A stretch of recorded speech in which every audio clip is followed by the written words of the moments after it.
दोस्तों, अभी मैं हाल ही का आपको एक घटना बताता हूं। जनपद सोनभद्र के टकिया, लोहरा, गुलरहवा और बटगांव हजारों एकड़ जमीन सरकार अडानी को देने की तैयारी कर रही है। वो ऐसी जमीन है जिसपे हर तरीके का अनाज और हरी सब्जियां पैदा की जाती हैं और इन गांवों में 15 से 20 हजार जनसंख्या निवास करती है। जरा विचार करिए कि जिस दिन ये पूरा जमीन सरकार अधिग्रहण करके और अपने पूंजीपति दोस्त को सौंप देगी, उस दिन ये 15 से 20 हजार जनसंख्या, जिसका पूरा का पूरा जीवन उस खेती पे निर्भर करता है, उसी से इनकी जीविका चलती है, उसी से अपने बच्चों की पढ़ाई लिखाई दवाई का व्यवस्था करते हैं। जरा सोचो कि इनका क्या होगा। इधर उठा करके देख लीजिए कि बियर फैक्ट्री, तेल का फैक्ट्री लगा आपके बगल में है? जी बगल में है, गुलरहमा में है। हाँ। राइट, गुलरहमा में है, लेकिन हमारे क्षेत्र के एक भी बच्चे उसमें नहीं है। ये बहुत बड़ी बात है। हाँ, तो आखिर हम क्या कैसे मान लें कि नहीं, अगर इसमें कुछ हो जाए तो फिर हमको रखा जाएगा और लात मार के हमको भगाया जाएगा। बारे में हमने अनिल विधायक जी से, माननीय विधायक जी से हमने बात किया और कुछ लोग गए भी थे उनके पास, तो उनके द्वारा बताया गया कि ये प्रोजेक्ट हम अपने क्षेत्र में विकास के लिए ये लाए हैं, हमारा ही लाया गया है। तो हमने कहा कि भाई अच्छी बात है, आपके द्वारा लाया गया। तो हमने कहा कि भाई तकिया, लोहरा जो बट का आपका क्षेत्र है, धान और गेहूं और सब्जी का 3 फसल का यहाँ पे होता है। हाँ।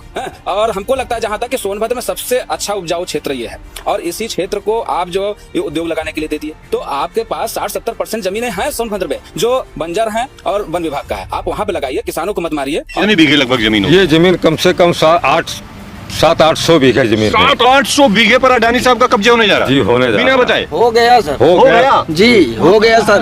मुआवजा वगैरह मुआवजा ने अब हमें चाहिए मौत। सत्ता के नशे में चूर सत्ता के लोग अपने दोस्तों के हाथों में देश की जल, जंगल और जमीन भी मुफ्त में उनको देते जा रहे हैं। और किस लिए?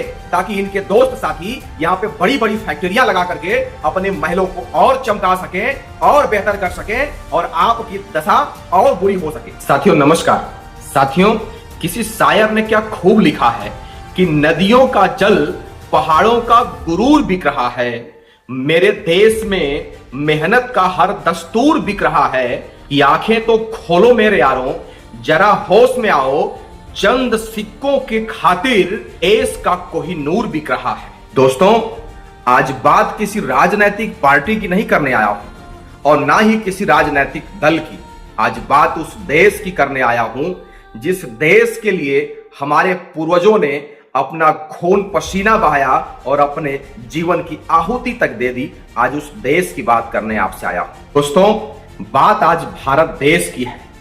आज भारत देश के मान सम्मान की है और ये आप लोग जान लीजिए कि इस भारत देश के मान सम्मान और भविष्य की सुरक्षा करना केवल और केवल आज इस देश के जनता के हाथों में है। अन्यथा अगर इस देश की जनता ने समय से किसी भी चीजों को समझने में देर किया तो न यह देश रहेगा और न ही इस देश में रहने वाले लोग रह जाएंगे। अगर इस देश की जनता सही समय पर नहीं जागी तो सत्ता में चूर, सत्ता के नशे में मदमस्त ये सरकारें इस देश को फिर से गुलामी की ओर ले जाने के लिए तैयार हैं। मैं ये बातें हवाई नहीं कर रहा हूं साथियों। जरा एक बार अपनी नजर तो उठा करके देखो आप। देश का चाहे रेलवे हो, देश का चाहे एयरपोर्ट हो, देश की चाहे बिजली की संस्था हो, देश की चाहे शिक्षा हो, ये धीरे धीरे प्राइवेट के हाथों में देना शुरू हो गया है। धीरे धीरे इसका निजीकरण होना शुरुआत हो गया है। जरा सोचिए कि जिस दिन ये पूरी तरीके से हो जाएगा तो उस दिन देश ये गुलाम हो जाएगा। साथियों, हद तो तब हो गई जब ये सत्ता के नशे में चूर सत्ता के लोग अपने दोस्तों के हाथों में देश की जल, जंगल और जमीन भी मुफ्त में उनको देते जा रहे हैं। और किस लिए? ताकि इनके दोस्त साथी यहाँ पे बड़ी बड़ी फैक्ट्रियां लगा करके अपने महलों को और चमका सकें और बेहतर कर सकें और आपकी दशा और बुरी हो सके। दोस्तों, अभी मैं हाल ही का आपको एक घटना बताता हूं। जनपद सोनभद्र के टकिया, लोहरा, गुलरहवा और बटगांव हजारों एकड़ जमीन सरकार अडानी को देने की तैयारी कर रही है। वो ऐसी जमीन है जिसपे हर तरीके का अनाज और हरी सब्जियां पैदा की जाती हैं और इन गांवों में 15 से 20 हजार जनसंख्या निवास करती है। जरा विचार करिए कि जिस दिन ये पूरा जमीन सरकार अधिग्रहण करके और अपने पूंजीपति दोस्त को सौंप देगी, उस दिन ये 15 से 20 हजार जनसंख्या जिसका पूरा का पूरा जीवन उस खेती पे निर्भर करता है, उसी से इनकी जीविका चलती है, उसी से अपने बच्चों की पढ़ाई लिखाई दवाई का व्यवस्था करते हैं। जरा सोचो कि इनका क्या होगा। ये कहीं के नहीं रह जाएंगे। और ये यही का हाल नहीं है साथियों, आज सोनभद्र में लोहरा तकिया गुदहरवा बट की हालत है, कल सोनभद्र में और जगहों पे ऐसा हो सकता है। ये हाल देश के और कोनों कोने में हो सकता है।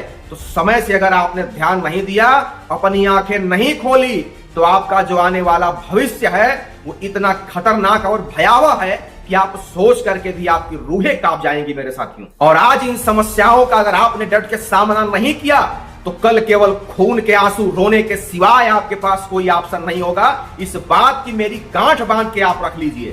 खामोश रहे आज, तो कल ये बस्तियां नहीं रहेंगी, दर बदर की ठोकरें होंगी और ये हस्तियां नहीं रहेंगी। दिख जाएगा कतरा कतरा वतन की अबरू का, फिर ढूंढते रह जाओगे। वो पुरानी कश्तियां नहीं रहेंगी, वो पुरानी कश्तियां नहीं रहेंगी। साथियों, इस देश में इन पूंजीपति सरकार के खिलाफ, इनके दोस्तों के खिलाफ एक मजबूत आंदोलन जन अधिकार पार्टी के संस्थापक जौनपुर सांसद माननीय बाबू सिंह कुशवाहा जी चला रहे हैं। वो आपके लिए सड़क से लेकर के संसद तक विरोध में लगे हैं कि आपका हक हिस्सा आप तक पहुंच जाए, आपका जंगल जमीन आपके पास रह जाए। लेकिन केवल अकेले जन अधिकार पार्टी माननीय बाबू सिंह कुशवाहा जी के इस आंदोलन को चलाने से सफलता नहीं मिलेगी। अगर हमें लगता है कि हमारा हक हिस्सा आज मारा जा रहा है, कल भी मारा जाएगा, तो हमें माननीय बाबू सिंह कुशवाहा जी के हाथों को मजबूत करते हुए उनके आंदोलन को हर गांव तक, हर बच्चे तक, हर व्यक्ति तक हमें पहुंचाने की जरूरत है। इससे लोगों में जागरूकता आ सके, वो समझ सके और इस सत्ता के नशे में चूर सरकार के खिलाफ उस आंदोलन को इतना मजबूत कर दें कि सरकार बेबस और लाचार हो जाए और हमारे जंगल जमीन की तरफ आंख उठा करके देखने की भी इनकी हिम्मत ना हो। दोस्तों, एक बड़ी बात आपको मैं बता दूं, आपकी आवाज को इलेक्ट्रॉनिक मीडिया नहीं दिखाएगी। उसका एक बहुत बड़ा कारण है कि कहीं न कहीं वो सरकार की तरफ से मैनेज हो रही है और आपको अपनी आवाज खुद लोगों तक पहुंचानी पड़ेगी। इसके लिए माननीय बाबू सिंह कुशवाहा जी के संघर्षों को मजबूती प्रदान करने की जरूरत है, उनके साथ खड़े होने की जरूरत है, क्योंकि हमें अपनी बातें लोगों तक हमें स्वयं पहुंचानी है। आज हम सोशल मीडिया पे बोल रहे हैं, कल एक दिन ऐसा भी आएगा कि सोशल मीडिया पर भी हम जैसे लोगों को बैन कर दिया जाएगा। तो इसके लिए भी हमें तैयार रहना है। माननीय बाबू सिंह कुशवाहा जी कहते हैं कि हमें माउथ मीडिया बन करके काम करने की जरूरत है, अपनी बातों को जन जन तक जाके पहुंचाने की जरूरत है। तो इसके लिए भी आपको कंटिन्यू तैयार रहने की जरूरत है साथियों। इसलिए साथियों, आपसे मैं अपील करने आया हूं इस बात का कि आपके आंख पर जो अंधभक्ति का पट्टी लगा है उसको उतार फेंको, अन्यथा देश को गुलाम होने से कोई बचा नहीं सकता है। आपको अपने हक अधिकार को लेने के लिए आपको स्वयं लड़ना पड़ेगा। माननीय बाबू सिंह कुशवाहा जी के मुहिम से, उनके मिशन से जुड़ना होगा। दूसरा कोई रास्ता आपके पास नहीं है, कोई विकल्प नहीं है अपनी जंगल और जमीन को बचाने के लिए। वक्त रहते अगर नहीं जागे तो जीवन भर पछताओगे। आने वाली पीढ़ियों को तुम क्या मुंह दिखलाओगे? तोड़ दो उन सभी जंजीरों को जो तुम्हें अंधभक्त बनाती है, वरना इतिहास के पन्नों पर तुम कायर कहलाओगे।